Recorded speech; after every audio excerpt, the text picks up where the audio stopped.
ዛሬ እንደ እግዚአብሔር ፍቃድ እንደ እናታችን እንደ ቅድስት ድንግል ማርያም ረዳትነት ከባለፈው የቀጠለ የጌታችንና የመድኃኒታችን የኢየሱስ ክርስቶስን መጨረሻ ሰዓት ሕማሞቹን በፍጹም ሐዘን ውስጥ ሆነን እናስባቸዋለን። ዳምን የፈጠረች በመስቀል ቀኖት ተቸነከረ ቅዱሱ የእግዚአብሔር ልጅ ከወንበዴ ጋር ተቆጠረ። ታላቁ የቤተክርስቲያናችን ሊቅ ቅዱስ አባ ጊዮርጊስ ዘጋስጫ በመጽሐፈ ምስጢር ላይ 5ቱ ቅንዋተ መስቀልን ሲያብራራቸው እንዲህ ብለዋል።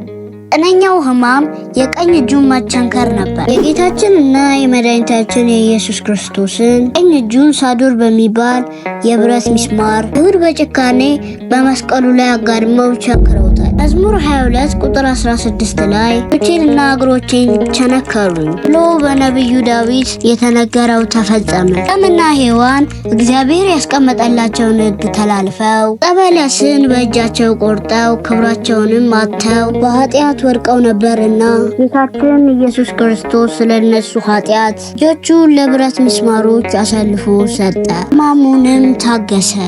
አገቱን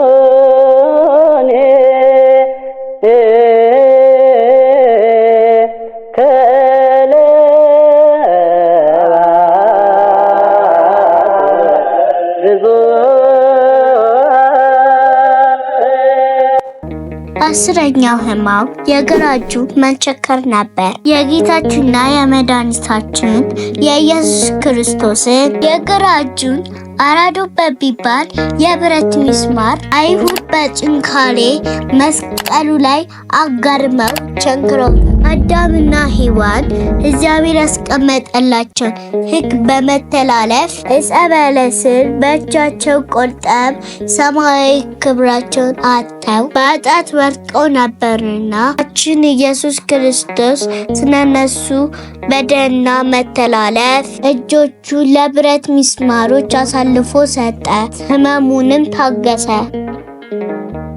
11ኛው ሕማም ሁለቱን እግሮቹን በአንድ ላይ መቸንከር ነበር። ጌታችንና የመድኃኒታችን የኢየሱስ ክርስቶስን ሁለቱ እግሮቹን አንድ ላይ በማነባበር ዳናስ በሚባል የብረት ሚስማር አይሁድ በጭካኔ በመስቀሉ ላይ አጋድመው ቸንክረውታል። አዳምና ሔዋን ክብራቸውን ወደሚያጡበት ወደ በለሲቱ አምላክና ሰውን ወደምትለየዋ እግራቸው ሄደው ሕግን ተላልፈው በኃጢአት ወድቀው ነበርና ጌታችንና መድኃኒታችን ኢየሱስ ክርስቶስ ስለነሱ በኃጢአት መውደቅ እጁን ለብረት ሚስማሮች አሳልፎ ሰጠ፣ ሕማሙንም ታገሰ። 12ኛው ሕማም ጎኑን የተወጋበት ነበር። የጌታችንና የመድኃኒታችን የኢየሱስ ክርስቶስ ቀኝ ጎን ግራ በሚባል የብረት ቅንዋት ለንጊኖስ የተባለ ናሆድ ወታደር ጌታችን ለስጋ መሞቱን ለማረጋገጥ በጦር ወጋው። ያን ጊዜም በጎኑ ውሃና ደም ፈሰሰ። ከጎኑ የፈሰሰ ውሃና ደም እግዚአብሔር ልጅነትና የዘላለም ሕይወትን ለሰው ልጆች መመለሱን የሚያመለክት ነው። ምክንያቱም ከጎኑ የፈሰሰው ውሃ ተጠምቀን ልጅነትን ቅዱስ ሥጋውን በልተን ክቡር ደሙን ጠጥተን የዘላለም ሕይወትን ስለምናገኝ ነው። ማቴዎስ 26:27 ታችሁን ከእርሱ ጠጡ ለብዙዎች ለኃጢአት ይቅርታ የሚፈስ ደሜ ነው አለ ጌታ በወንጌሉ።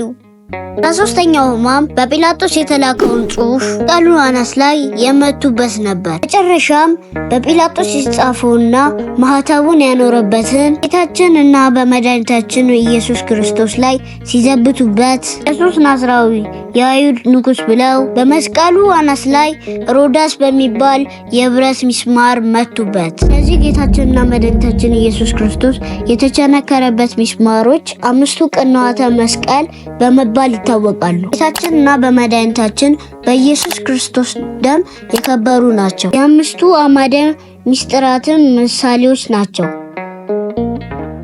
ጌታችንና መድኃኒታችን ኢየሱስ ክርስቶስ በዕለተ ዓርብ 6 ሰዓት ሲሆን ከሁለት ወንበዴዎች ማዕከለ ምድር በቀራንዮ ጎልጎታ ምድር ከሰማይ ዝቅ ብሎ ለሰው ልጆች ሁሉ ኃጢአትና በደል ድህነት ሲል በመስቀል ላይ ተሰቀለ።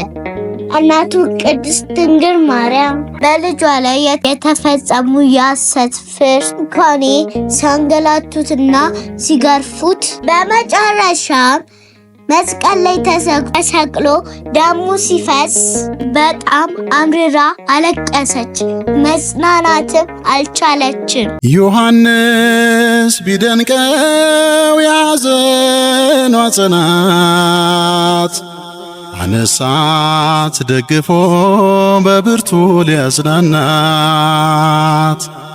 ድንግልም አለችው ልጄ አሳዘነኝ፣ እህት ወንድም የለው ላልቅስለት ተወኝ። ከሁሉም ይበልጣል ያስደፋል አንገትን የማርያም ሐዘን። ጌታችንና መድኃኒታችን ኢየሱስ ክርስቶስ መጨረሻው ሰዓት በመስቀሉ ላይ ተሰቅሎ አንገቱን ዘንበል አድርጎ እናቱን ቅድስት ድንግል ማርያምንና የሚወደውን ደቀ መዝሙር ቅዱስ ዮሐንስ ወንጌላዊውን ተመለከተ። ቃልም አውጥቶ እነኋት እናትህ ብሎ ከመስቀሉ በጽናት በእምነት ለተከተለው ሐዋርያ የመስቀል ስር ታላቅ ስጦታን እናቱ ቅድስት ድንግል ማርያምን ለቅዱስ ዮሐንስ ወንጌላዊው እናት ትሆነው ዘንድ ሰጠው። ዛሬም ለእኛ ለአዲስ ኪዳን ምዕመናን ቅድስት ድንግል ማርያም እናታችን የመስቀል ስር ስጦታችን ናት። ዮሐንስ ወንጌል 19:27 እናትህ አለው ለሚወደው ደቀ መዝሙር። ለእግዚአብሔር ወለመስቀሉ ክቡር እግዚአብሔር ቸርነት የኢየሱስ ክርስቶስ ፍቅር መንፈስ ቅዱስ አንድነትና ጸጋ ከሁላችን ጋር በልባችን ጸንቶ ለዘላለም ይኑር አሜን። ውድ የሳኒር ሀብ ቤተሰቦች ቻናላችን ለብዙሃን ተደራሽ እንዲሆን ሰብስክራይብ፣ ኮሜንት፣ ሼር እና ላይክ እያደረጋችሁ አበረታቱ።